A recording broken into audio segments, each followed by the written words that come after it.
গত ১৭ বছর ধরে বাংলাদেশের মানুষ, এদেশের ভোটারেরা আমরা যেই ভোটাধিকার প্রয়োগের জন্য এটা অবাধ, নিরপেক্ষ, বিশ্বাসযোগ্য, প্রতিদ্বন্দ্বিতাপূর্ণ নির্বাচনের জন্য মানুষ অপেক্ষা করেছিল।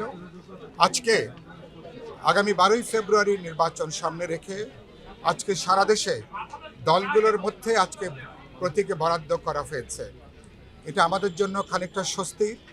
এই ধরনের একটা সময়ের জন্য, এই ধরনের একটা দিনের জন্য গত ১৭ বছর বাস্তবে আমরা অপেক্ষা করেছি এবং ইতিমধ্যে আমাদের মানুষ গত ১৭ বছর ধরে নিজের পছন্দের দল এবং প্রার্থীকে ভোট দেওয়ার জন্য, তার সত্যিকার জনপ্রতিনিধি নির্বাচন করার জন্য মানুষ অপেক্ষা করছিলেন। সেই জায়গা থেকে আজকে প্রতীকে বরাদ্দ হয়েছে একটা গুরুত্বপূর্ণ ধাপ আগামী ১২ই ফেব্রুয়ারি নির্বাচন সামনে রেখে আজকে সম্পন্ন হতে যাচ্ছে। আমি দেশের সমগ্র ভোটার সবাইকে ধন্যবাদ জানাই। সকল রাজনৈতিক দল, সকল প্রার্থী, এমনকি যারা স্বতন্ত্র প্রার্থী যারা নির্বাচনে অংশগ্রহণ করছেন, সবাইকে আমি শুভেচ্ছা জানাই। আগামী ১২ই ফেব্রুয়ারি এটা আমাদের জন্য অত্যন্ত গুরুত্বপূর্ণ।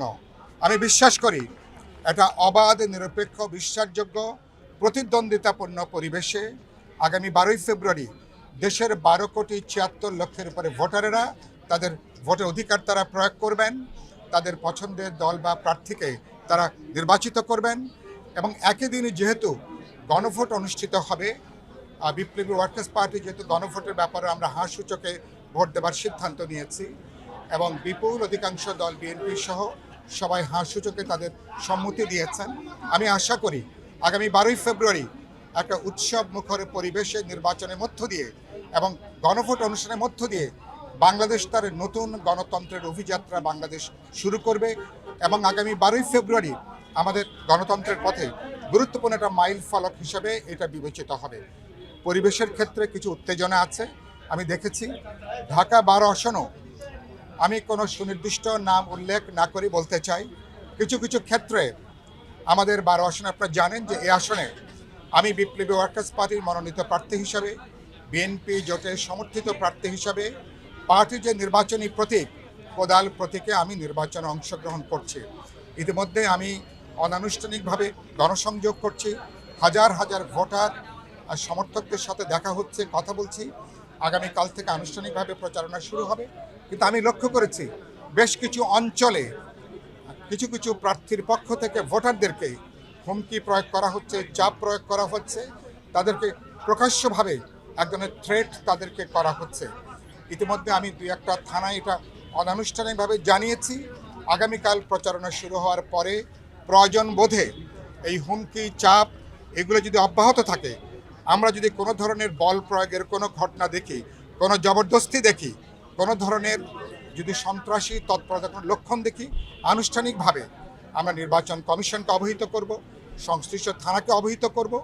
কিন্তু আমি পরিষ্কার করে বলতে চাই, এত বড় একটা জাতীয় নির্বাচন এখনো পর্যন্ত অধিকাংশ অবৈধ অস্ত্র এখনো উদ্ধার হয়নি, আপনারা জানেন, এবং সরকারের উচিত ছিল বহু আগেই অবৈধ অস্ত্রগুলো উদ্ধার করবার ব্যাপারে একটা কম্বিং অপারেশন করে এগুলোকে সরকারের আয়ত্তে নেওয়া।